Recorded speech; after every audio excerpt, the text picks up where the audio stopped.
no, mira, a mí me fijan en Escalo, pero yo pensé que era de Alejandro Toledo, un reportero y escritor, ¿sí? Un escritor que también estaba cubriendo para un periódico que se llama Metrópoli, yo estaba por el proceso, un periódico que se llama Metrópoli, y entonces me dijo la frase, y le dije, ¿la voy a usar? Y me dijo, sí, usarla. Y después me dijo, es una frase tuya, ¿verdad? Me parece la frase más, yo la usé como mi amigo, sin darle crédito ni a él ni a nadie, pero él me decía que no era suya, ¿no? Me dice que no es suya. En caso de duda, todos son de Monsignor.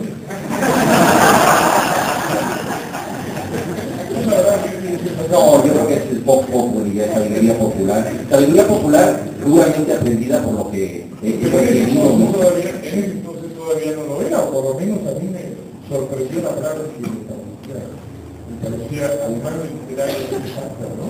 Que se puede aplicar campeonato tras campeonato. Ojalá vemos como nunca, ¿no? Ahora, pasando del tema de, digamos, de la derrota deportiva a la caída y la pérdida y la derrota en general, ¿no? El fracaso, pues yo creo que es el gran motor de muchas de las cosas que escribimos, aunque no se trate del deporte, ¿no? Es la famosa frase de Tolstoy de que las familias felices no tienen historia, solo tienen historia las familias que tienen un problema, ¿no? Ya el problema individualiza y siempre una persona se conoce mucho más en la derrota que en la victoria. La victoria tiene algo que homogeneiza a todos, ¿no? Sí, que vale también para el periodismo, ¿no?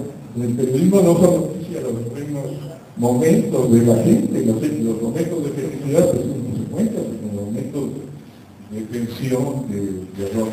Yo me voy a preguntar, siempre, nunca me lo he preguntado, ¿de por qué estamos hablando de deportes? Es una pasión por todos los deportes, ¿no? Pues, por todos los deportes en general, pero ya para no volverme un golfo absoluto que lo único que hace es ver deportes, me he ido concentrando en el fútbol, pero como una especie de dieta de fuerza de voluntad, que es el que más me gusta. Yo creo que tiene que ver primero que nada con la narración y con Ángel Fernández, que a mí me encantaba cómo él reinventaba la realidad a través de los partidos. O sea, que ¿te acuerdas?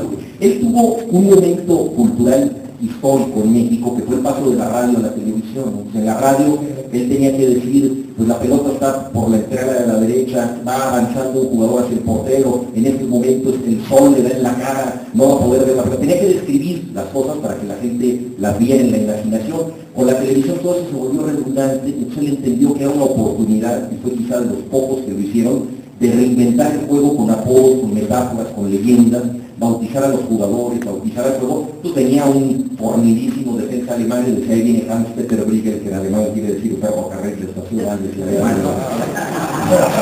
Y cosas así, ¿no? Y entonces como Cristóbal Ortega cuando debutó, ¿no? Que debuta y da un partidazo con el América y dice, damas y caballeros, hemos vivido el terror, América descubrió a Cristóbal, ¿no?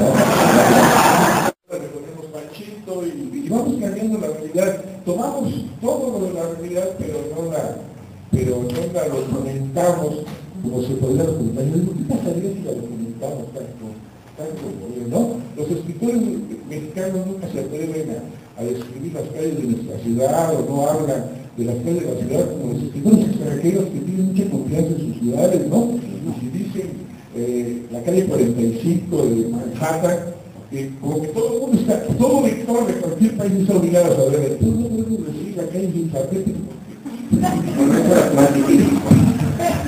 Entonces, ¿qué pasaría si también jugamos con la realidad, pero con los nombres propios de las cosas y de las personas? Sí, a mí, en esto que dices, a mí me gustó mucho la novela Santerita de Tomás Eloy Martínez, que hace justamente eso, porque él es muy buen periodista. Y después dice, ¿por qué no escribo una novela? Pero en donde todo sea un acto de ficción, como en toda novela, pero en donde todos los referentes sean periodísticos, sean concretos.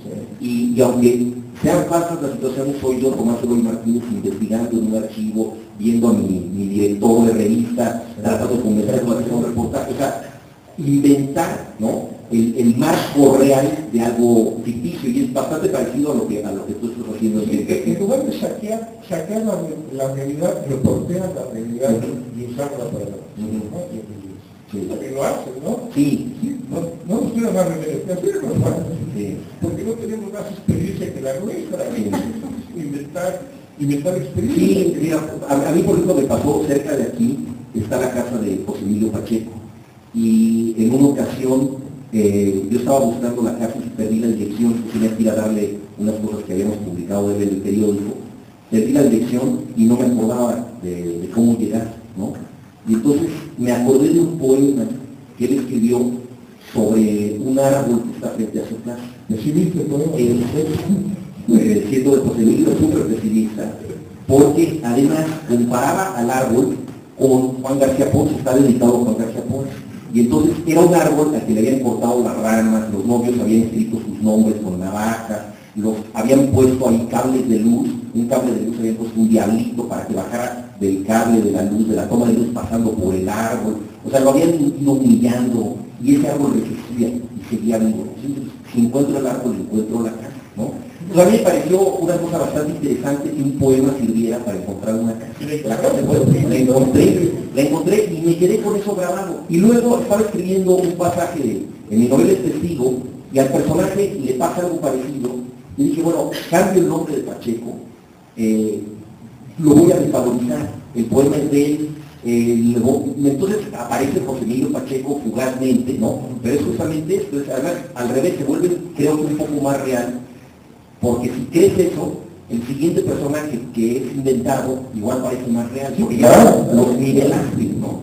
Sí, la ficción se vuelve mucho más rica, ¿no? Cuando la ficción se combina con la realidad, casi como trabajo, yo lo siento, bueno, tal vez sea por deformación, como trabajo periodístico, ¿no? Así como uno tiene que reportear cuando escribe un libro, ¿no? Porque creas que tú tienes que reportear algo legal, ¿no? Pues, incansablemente. Es ese trabajo de investigación, que le llaman investigación, dos puntos, pero que la gente como nosotros llevamos reportear la realidad, ¿no? Reportear la realidad para poder utilizarla. Y entonces cae en algo que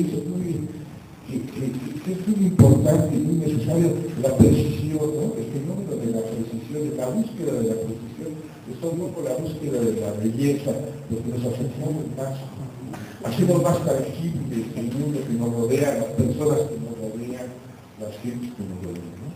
Ahora, esto que comentas